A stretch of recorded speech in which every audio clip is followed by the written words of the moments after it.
Hi everyone, welcome to student life in Germany.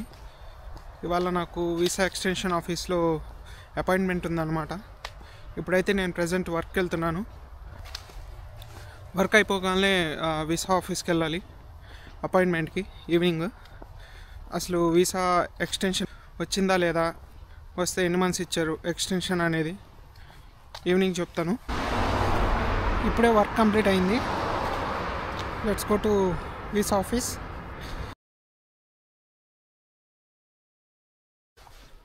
ఇంకో point ఏంటంటే, ఇక్కడ జర్మనీలో అపాయింట్మెంట్స్ లేకుండా ఏ పనులు జరగవు అన్నమాట. సో నేను ఈ వీసా ఎక్స్టెన్షన్ అపాయింట్మెంట్కి నేను almost 1 month back appointment book చేసుకున్నాను. ఇప్పుడే అపాయింట్మెంట్ కూడా ఫినిష్ అయిపోయింది. మనకి రెసిడెన్స్ పర్మిట్ 2 years వచ్చింది. ఇంకా ఎంజాయ్ చేయటమే ఫర్ ద నెక్స్ట్ 2 years ఇంకా ఫుల్గా ఎంజాయ్ చేయటమే జర్మనీలో. ఇంకేం లేదు, ఇంటికి వెళ్ళి తడిగుడ్డ వేసుకొని పడుకోవటమే ఇవాళకి. See in the next video.